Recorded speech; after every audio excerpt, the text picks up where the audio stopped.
12205 Imperial Avenue, Cleveland, Ohio, being torn down. Amen! Hallelujah! Tear it down! Tear it down! Tear it down! Tear it down! Officially, it's become a risk to the public health. But as it's wiped away from the world, demolition teams cannot remove the memories of what has gone on inside. Those who did manage to escape the horrors of 12205 tell of macabre discoveries. She caught a glimpse of one of the decomposing bodies, which frightened her and just made her, realize, I have got to get out of here. Another victim enters 12205 with a man she thinks charming. He raped her and made her repeat after him, "Yes, sir, I like it." He was as frightening an attack as can be imagined by any woman. Others escape by throwing themselves from the upper floor windows of a house full of pain, not knowing if they'll survive. A passerby calls police. She fell out the window upstairs on the second floor. Okay, are you there And with she her? laying on the ground, butt neck. Are you with her right now? I'm right here right now. She laying on the ground, Okay, butt neck. He rapes, he binds, he murders. He rapes, he binds, he murders. Each time Sowell entices a woman into his home, whether they live or die, is up to him. How many times will he rape? How many times will he murder before anyone can get inside the mind of a serial killer?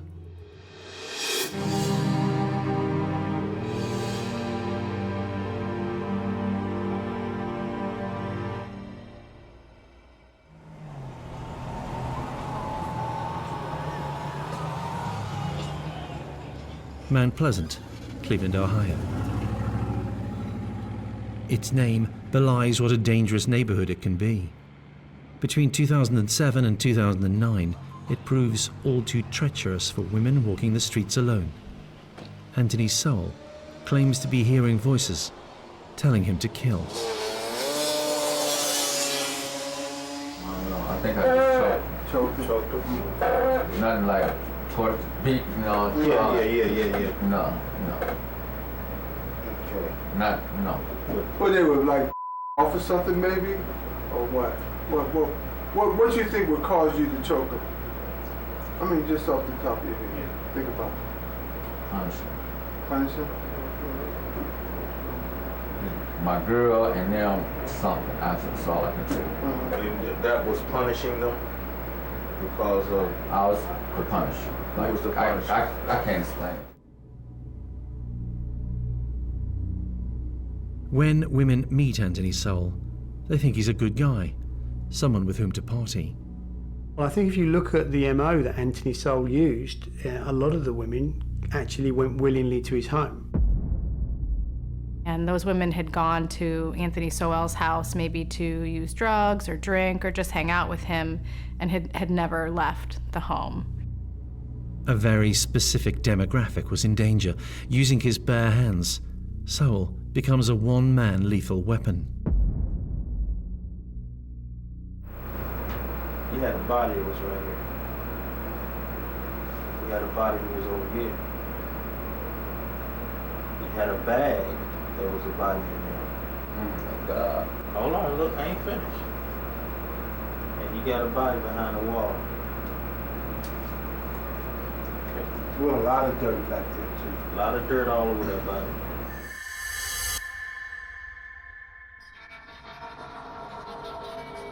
Inside his killing chambers, Anthony Sowell displays the two sides to his personality. When his life is surrounded by order, discipline, routine, he's a regular guy.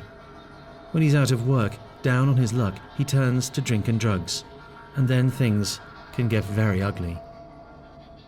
On October 29th, 2009, some Cleveland police officers, some detectives actually went to Anthony Sowell's home on Imperial Avenue, and they were looking to arrest him. A woman had accused him of rape. When they went to the house, he was not there. The streets Sowell cruises, as police call it his house, are home to a lot of women whose lives have been captured by drugs.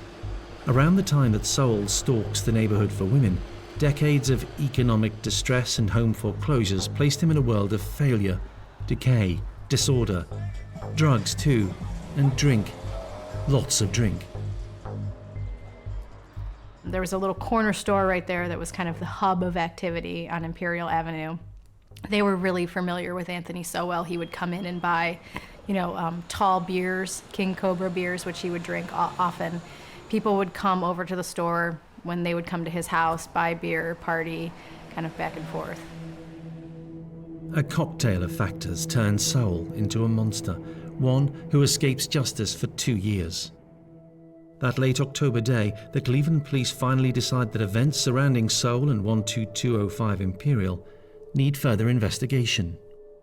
They entered the home and they found the bodies of 2 women who were basically sitting out in the open, decomposing. Once they found that, they called in a lot more police and some crime scene investigators. And over the course of maybe a week or more, they found many more bodies. After digging in the backyard, investigators found 3 more bodies and the remains of a 4th. There was bodies everywhere, in crawl spaces on the floor. He's surrounded by his handiwork everywhere he turns. One woman, really all they found of her was a skull that was in a bucket under some stairs in the basement. It turns out that there was 11 women total who had gone missing since about 2007. Over 2 years, Anthony Sowell had somehow managed to lure the women into his home, rape them, torture them, kill them, leave their rotting bodies to decompose all around him, creating an unspeakable stench. And nobody knew. What, or who, made Anthony Sowell into the so-called Cleveland Strangler? So many people could have seen this, but they didn't. The army thought he was great, prison wardens thought he was great, neighbors thought he was a lovely guy. Sowell himself says his first taste of violence came when he was a child sharing a home in East Cleveland. He was not a happy boy. Anthony Sowell was a timid, somewhat taunted boy. He wasn't a person that everybody immediately had a specific memory of, but he was kind of always in the background, maybe a little bit socially awkward. He grew up with a lack not only of a father figure, but a lot of very strong maternal figures. He had his mom, he had his grandmother, he had cousins of different ages, he had his 2 sisters. The mother and the grandmother often would beat the children, that Sowell got beaten a lot. She would beat them with an electrical cord to the point that they bled. Sowell never presented recollections of his childhood to investigators. He raised them in court much later. By then, an independent source had come forward to offer an alternative memory of life in the Sowell household when he was a child. He wasn't always the victim. He was also the perpetrator. One of his female cousins has reported that from the age of 11, she was continually raped by Anthony. One relative testified during the trial that Sowell and other men in that house had sexually abused her from a very young age. That may have had an influence on how he sees women and his sense of entitlement to have sex with those women, which was very clear from his interaction with some of his victims that survived. When he leaves school, Sowell joins up. Leaving the chaos of East Cleveland and his abusive family environment behind, he settles into a routine. Military life suits him. Maybe the stringent rules in the military were good for him for a while. I know that he was able to, cope in the military, do his job. How long were you in the service? 7 years. 7 years? You realistic. You like to be in the Marine Corps? I'm good at it. Yeah. It's during this time as well, towards the end of his time as a Marine, that he begins to drink and drink quite extensively. And in fact, at one point in the military, he married a woman who, she actually died, but her mother said that she had married Anthony because she kind of felt bad for him and she wanted him to be able to complete his time in the military, and she was able to help him keep on track. But on leaving the military, it all begins to go wrong. It is 1989 when the seeds are sown for the shocking tragedy of 12205 Imperial. 2 things have changed in the Mount Pleasant neighborhood by the time Sowell returns from the Marines. I think he came home to an East Cleveland that had actually declined even more than when he had left. The city was kind of getting poorer. There was the crack epidemic was really starting to affect the streets. There was a lot of mothers and fathers starting to use those drugs. Meanwhile, women who'd previously led respectable lives began roaming the streets looking for ways of getting high, vulnerable to abuse. And Anthony Sowell himself was soon finding it hard to pass a liquor store. 2007, though, he fell apart. His girlfriend left him and he failed to show up for work. In the end, he was fired and he started to scavenge the streets for metal to sell as scrap. Inevitably, he returned to his crack cocaine habit. He was really the kind of guy that was doing a lot of drinking. He'd go to the store in the morning and get a beer and just kind of continue that throughout the day. A pattern is set. The drunk Sowell would home in on vulnerable women and use his charm to entice them back to his place. It wasn't long that he was home before he was actually accused of harming several women. And actually two in kind of close proximity. There was two women, both of whom were pregnant, but also, either abusing drugs or hanging out with people who were drinking, that Anthony Sowell was accused of raping. This lady was heavily pregnant when she turned up to Sowell's house. And after spending some time together, she told him she was leaving, but he wouldn't let her go. He grabbed her and he began to choke her. He was never prosecuted for that case because he was actually arrested for another case, another rape, within the same year. And he was prosecuted in that case. He ended up pleading guilty to attempted rape and was given a sentence of up to 15 years in prison. He was released in 2005 to an East Cleveland still suffering from a drugs epidemic.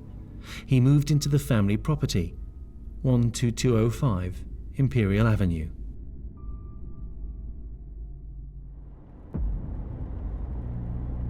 Today, where 12205 stood is a vacant lot, and locals like it that way. If its walls could tell a story, it would be one of human misery, of the last moments, the dying breaths of sisters, mothers, daughters.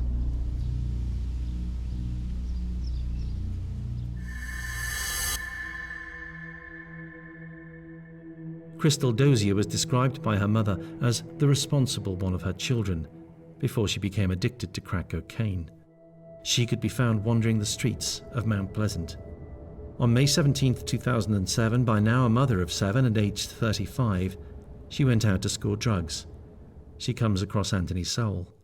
He had his flirting patter off to a T. He would say, "Hey, do you want to come in and have a drink?" And his house was a place where he would let people crash if they were using drugs and didn't want to go home. The house, you could tell, it was definitely used for a place where people could just crash and could just party. There's beer bottles or beer cans all around. Crystal is in a daze as she hears him. Dreamily, she enters 12205. It looks ordinary enough. Sowell has raped before. He has never killed. But the motive and the method of killing for the first time is always lurking deep inside the mind of a serial killer. Will Crystal Dozier realize in time that she might die at any moment?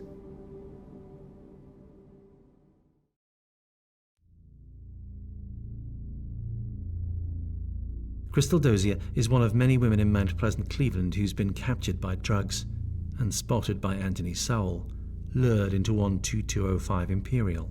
They all had these vulnerabilities that Anthony Sowell appeared to hone in on.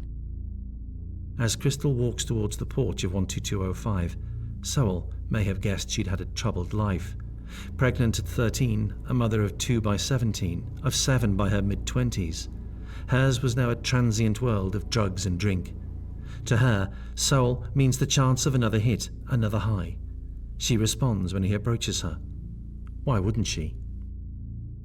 So I looked at her, and she looked so sad and pitiful, like she just had a rough time or something.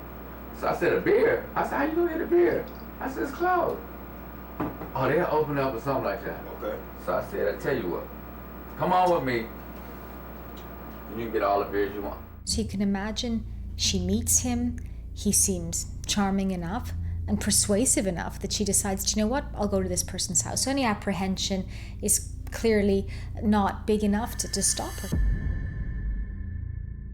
They didn't recognise him or see him as a potential risk. And then she gets there, and that's where things begin to change. So any facade that he's been wearing of being nice or of being normal and caring, that all goes by the wayside. And that's when the terror sets in, because his tools are there. The tools to bind, the tools to hurt, and ultimately the tools to kill. The woman had been drinking with Sowell when he actually just leapt on her. He began to strangle her. He shouted loudly what he was going to do to her, threatening the most appalling sexual attacks.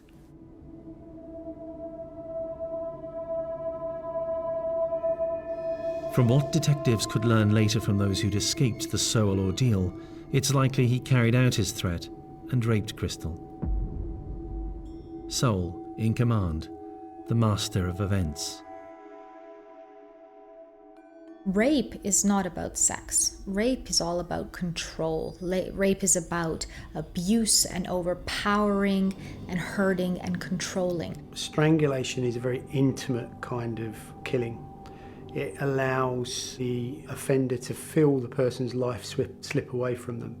So it's a very intimate way of killing someone, but it also is the ultimate expression of power and control over someone.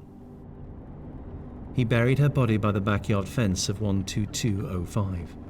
Family members searched for her throughout the time she was missing, still clinging onto the hope that she was alive.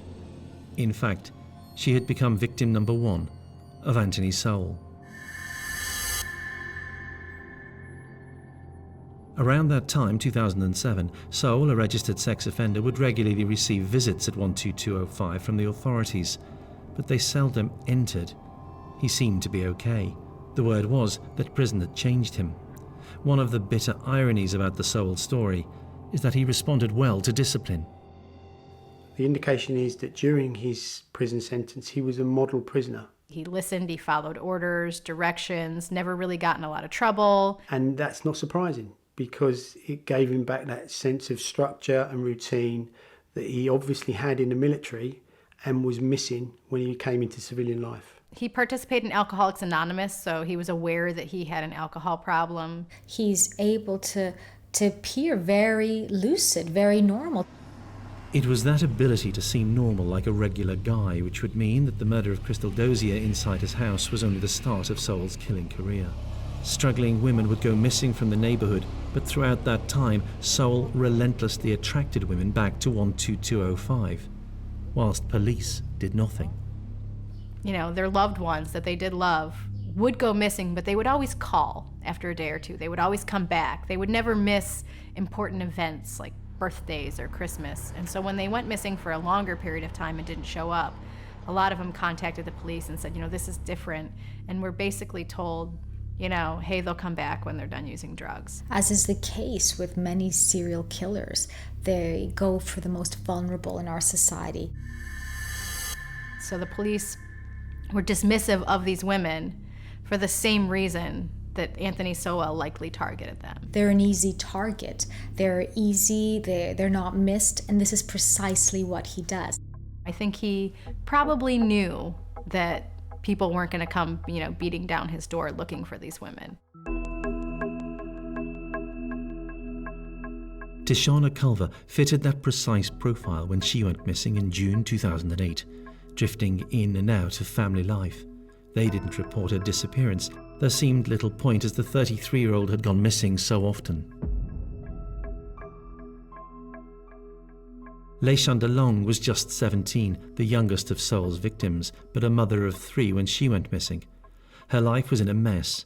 Deemed unfit to raise her children, she was seldom in contact with family members who loved her and who would one day receive horrific news. One family, I think it was LaShonda Long, the only thing they really recovered of her body was her head. And it was in a bucket in the basement, which was very difficult for them. They didn't even have a body to bury. I know one thing about I think always make me mad is they had kids in it. And they was out in the street. Yeah. Okay. That's a big thing in my head. Tonya Carmichael was another who'd been in prison for drugs offences. Her life kind of intersected with Sowell's. Early on, they both grew up on Page Avenue. You know, she knew him, you know, probably tangentially. The families kind of knew each other. Every female that you have brought to the house, have each and every one of them used drugs or using drugs like crack or whatever? Okay. Is that one of the reasons why they come to your house? So they can smoke? Okay. And you telling me that you don't do that? I used to, but you don't do that. Sometimes, but it ain't. But then I'm trying to get the type of women that come to your house. And this is the type of women that come to your house are one drug users. Outright drug users. Pretty sure. Okay. Did you like them though? Did you like them when you met them? Yes. Okay. Well, you weren't mad at them when you met them. You kind of liked them all, right? Yes. Okay. On the day Tonya disappeared, she had told friends that she was running an errand. She never returned. Later, her car would be found in Sowell's neighborhood. Much loved, her family knew things were wrong when she failed to return to pick up 2 paychecks. When she initially went missing, you know, her family went to police and they were asking for help to find her. And the police said, you know, well, we know she has a drug problem. She'll come home when she's done using drugs. And this family really, they put up flyers. They were really searching for her, especially her daughter, Danita Carmichael, really cared for her mom deeply and was searching for her. And so this was really difficult for her. 15 months after claiming his first victim, Anthony Sowell killed 3 more times, and nobody suspects him of a thing, which means that the man who would become known as the Cleveland Strangler is still at large. The police even received more reports about him. 2 or 3 other women had made reports that mentioned him. You know, there was one woman in particular, Gladys Wade, who in December 2008 said that Sowell approached her. She was walking past his house and tried to drag her in and attack her, and she fought him off. And when she reported her crime to the police, they found that she wasn't credible. And so after arresting him, they let him go. Released to prey on people like Michelle Mason. Michelle was in a rare moment of happiness in her life.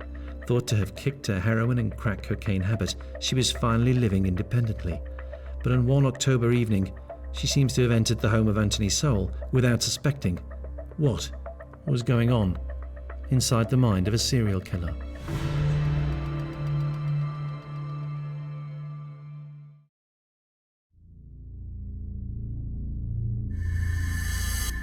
What happened to Michelle Mason? At 45, she had fallen victim to drugs like Sowell's other victims. It's likely that she got the Anthony Sowell strangulation treatment at 12205. There was a number of women who actually made it out of Anthony Sowell's house, and each of them also described either being choked or strangled by him quite aggressively, sometimes with like a cord or a strap, other times with his hands. He treated them very roughly, he raped them, and he abused them verbally and physically. I got mad and I was like, cussed him out and told him to get the out of something. So in your dream, you do remember getting mad? I think so. Okay. Do you ever remember doing anything with your hands? Actually doing stuff? Yes, must, because I remember that. Can you tell me exactly what did you do with your hands? I can. That's why I could tell you it wasn't no weapon.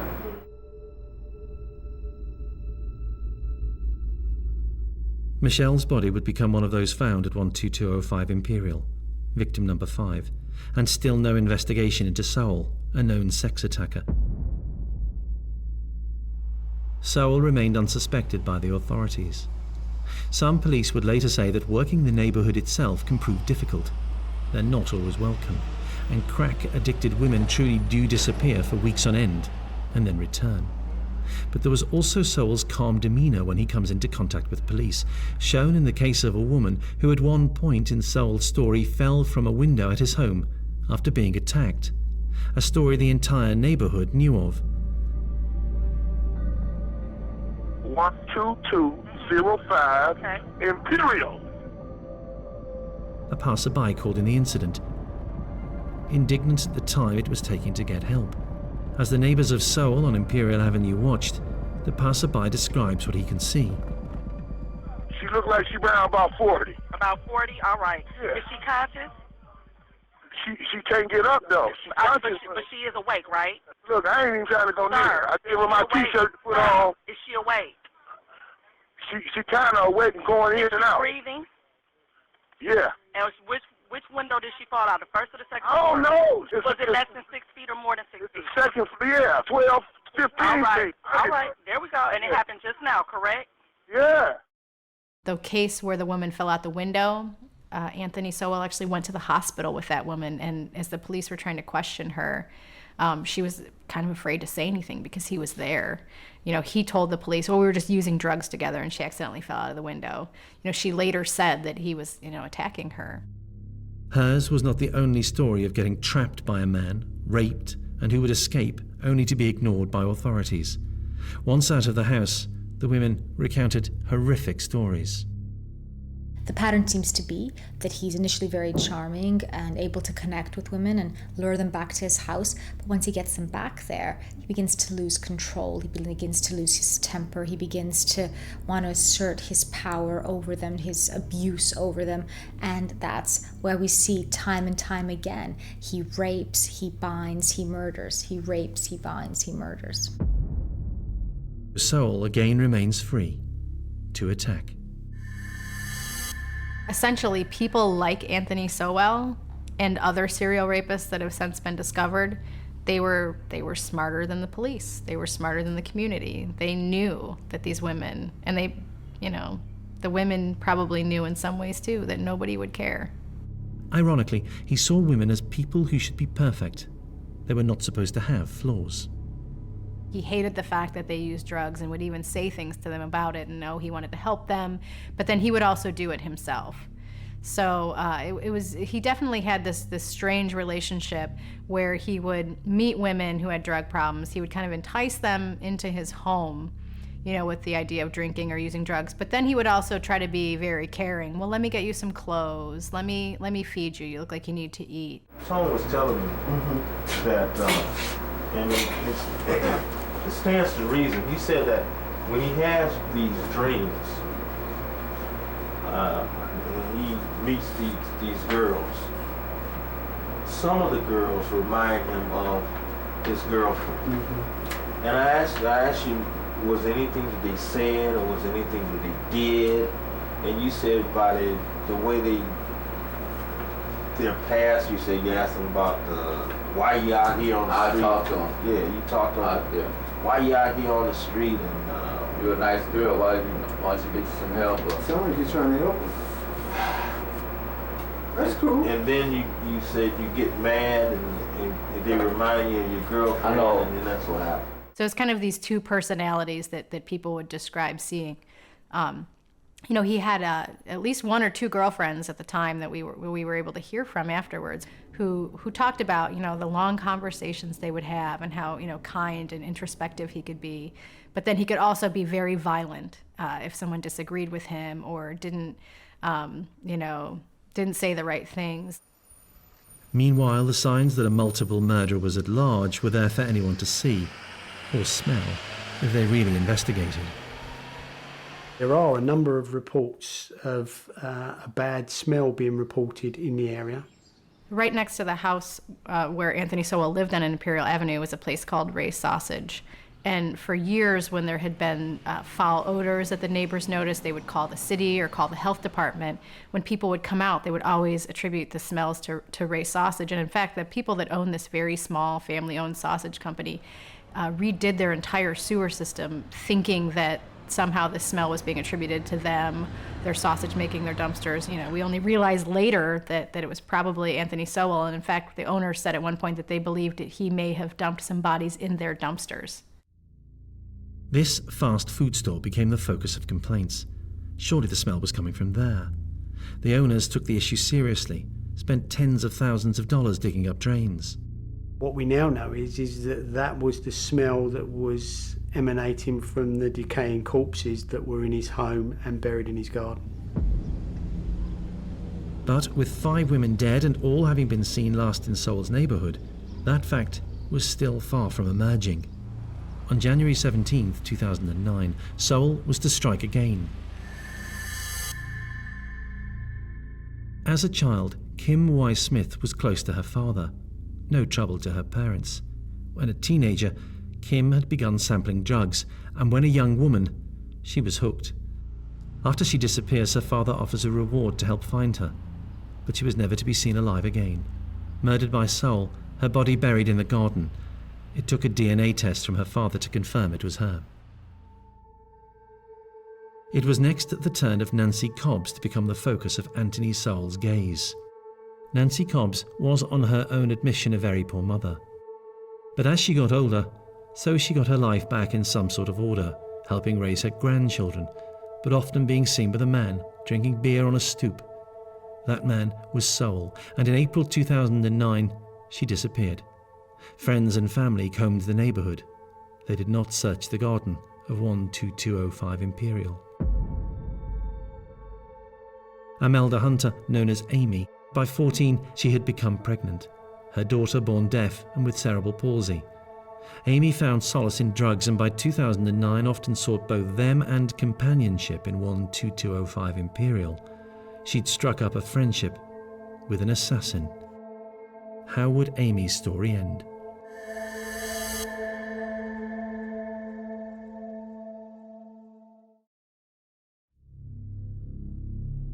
Inside the home of Anthony Sowell, Amy Hunter will have seen the clothes left abandoned after Sowell had claimed the lives of his victims. She may even have seen the remains of others left to decompose in rooms and inside barely concealed spaces. Certainly, she would have been overwhelmed by the stench of putrefying flesh. But, likely as not, heavily under the influence of drugs, she was powerless to either escape or avoid the same fate of the women whose bodies were all around her. She became victim number 9 of the Cleveland Strangler. Still no outcry in the neighbourhood as so many women went missing, and still no suspicion about Sowell, who'd actually become a popular fixture on Imperial Avenue. He really had this kind of outward appearance to the neighborhood where he would hold barbecues and chat with people. They didn't really suspect him of doing anything like this. Janice Webb liked to party, the joker according to her family. The same profile as the others, addicted to crack cocaine, often seen wandering the streets looking for a way of satisfying her lethal habit, falling under the spell of a man who by now was running out of space to store the bodies. All I say is under 10, that's all I. So, hold up, let me see. If you were in my shoes, what would you want me to tell you? 10, 9, 8, 7, 6. I don't know. He was literally leaving them at his feet. Some believe by this stage he had lost his mind. The fact that he murdered 2 women and just left their bodies on the floor of his home with no attempt to conceal them really does suggest that there was some kind of underlying mental illness, potentially compounded by his drink and drug problems. There's not just a sense that he's killing and neatly, tying everything up and moving along and trying not to do this again. There's a sense that this is who he is. This is his life. He's surrounded by his handiwork everywhere he turns. Talicia Forston was just 31 and a mother of 3 by the time she had been captured by crack. Sowell's 10th victim. Her remains later found, buried in the garden. 8 weeks later, in September 2009, Diane Turner was to become victim number 11. Her fragmented family life meant not only that nobody reported her missing, even after her body was recovered from 12205, it would remain unclaimed, unrecognised in the city morgue for nearly a year. You got 4 bodies up top. You got 1 body in the basement. There's no more room in the house for bodies. So you gotta go outside. This would make her most likely the last one. Actually, sheriff's deputies visited his house and he had to check in regularly as a sex offender. And I think the same week as these bodies were discovered, they had checked in on him at his home, and they had just never entered his home because that wasn't part of what they did. If they did, they probably would have noticed something amiss or smelled the foul odor that neighbors had been complaining about for years, but couldn't really pinpoint, where it was coming from. The series of killings finally ended towards the end of October 2009. It was not because of any great detective work. Rather, it was because Sowell did not complete his usual routine of attack, rape and murder. A woman called Latundra Billups joined up with Sowell for them to jointly buy crack before returning to 12205. An officer finally investigates and discovers other allegations of rape against Sowell, and police on October 29th finally entered 12205 Imperial Avenue. When police went back to Anthony Sowell's house to arrest him for the rape, they initially just kind of walked into the house, and when they went upstairs, they found the two bodies that were decomposing pretty much out in the open, or maybe just only slightly covered over. So then they decided they needed to go over the whole house from top to bottom.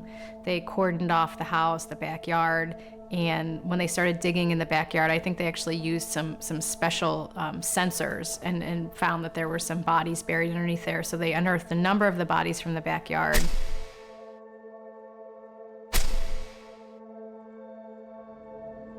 Officers interviewing Sowell try to win his confidence, engage in small talk, at first about his grandchildren.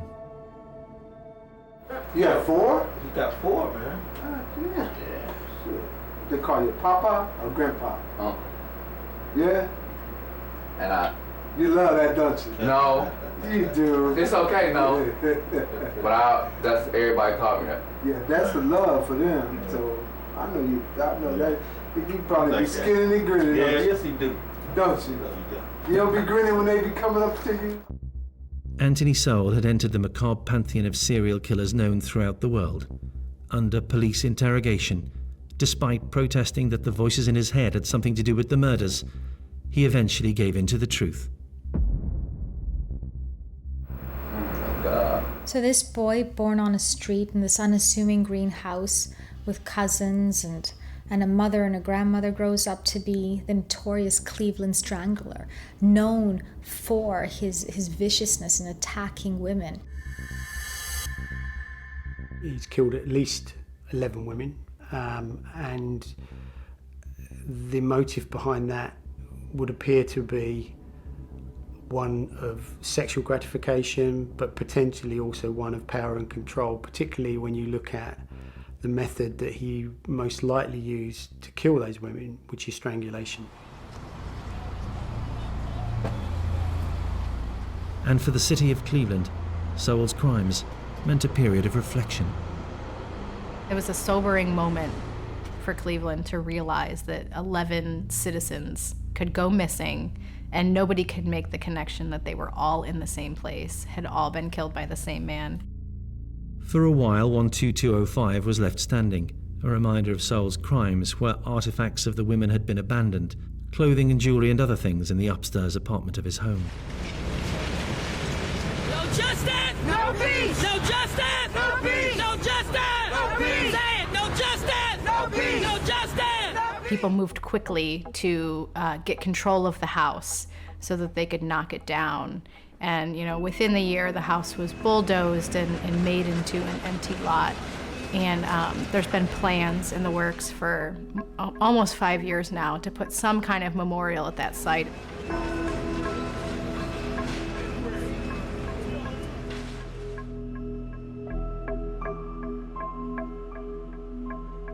I think it left the whole community numb. How could we let this happen? How could we let this happen? Sowell was given the death penalty in 2011, a sentence not yet carried out.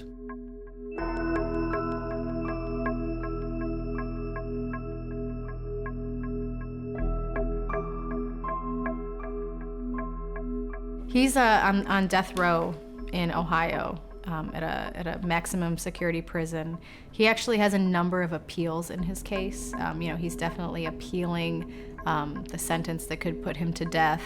The arguments basically are, that the mitigating factors weren't really given to the jury enough. They didn't know enough about the reasons that he committed the crime. Anthony Sowell would claim he never had a chance. He says he witnessed women in authority, his mother and grandmother, physically abusing his female cousins, watched and then took part in rape as 11 years old. His perspective on women skewed, he would argue that he was destined to become a rapist and a killer. An Ohio jury and judge did not accept that as mitigation. His steady military record and, ironically, his time in prison proved that he knew how to behave. His house of horrors was evidence of a mind twisted, but Sowell was sane enough to know that he had denied a future to the most vulnerable women of the neighborhood. 12205 Imperial is no longer there, but it has given up its secrets, so the knowledge of what Sowell did will haunt Cleveland forever.